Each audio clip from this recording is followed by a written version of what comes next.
তো আজকে আমি বাজারে যাচ্ছি, বাজারে গিয়ে একটা সোনার বাটি কেনার জন্য। তো সোনার বাটি কেনা হয়ে গেছে, তো দেখো সোনার বাটি। ভাবলাম আমি বাটি থেকে আমি এবার থেকে গুঁড়ো খাবো, মানে গুঁড়ো তো হাঁস মুরগিরা খায়।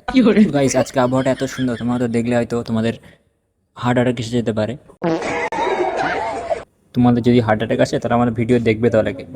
তো গাইস দেখো আবহাওয়াটা কত সুন্দর, আমার মনে হচ্ছিল যেন আমি বাতার মধ্যে ডান্স করি, লুঙ্গি ডান্স। এই আবহাওয়াতে যদি একটা অরিজিৎ সিং এর গান হতো।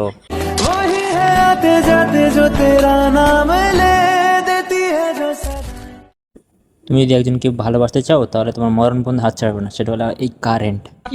এই আকাশের মধ্যে এই সম্পর্কগুলো এমনভাবে জুড়ে আছে, যদি আকাশ থেকে একটু পড়ে যায় তাহলে আমি নিয়ে খাবো আর বিক্রি করবো। আর একটু পরে সন্ধ্যা হবে, এই সম্পর্কটির পাশে সূর্যটা হয়তো থাকবে না। তো সেই জন্য ভাবলাম এত সুন্দর আবহাওয়া আর উপভোগ করে লাভ নেই, এখন চলে যাই এবারে বাড়িতে। মন খারাপ করে হাঁটতে হাঁটতে বাড়ি যাচ্ছিলাম, একটা কাকা ছিল, কাকা হেলিকপ্টারতে আমি চেপে গেলাম। হেলিকপ্টারতে একটা আয়না ছিল, আয়নাটা এত পরিষ্কার আমার মুখ দেখতেও পাচ্ছি না আমি। যেতে যেতে দেখলাম যে আমার একটা বন্ধু তার বয়ফ্রেন্ডের সাথে ফোন করছে, মানে বয়ফ্রেন্ড না girlfriend.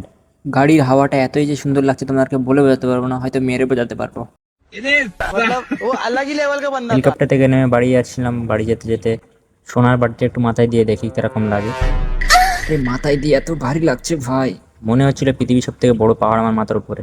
Subscribe and follow me.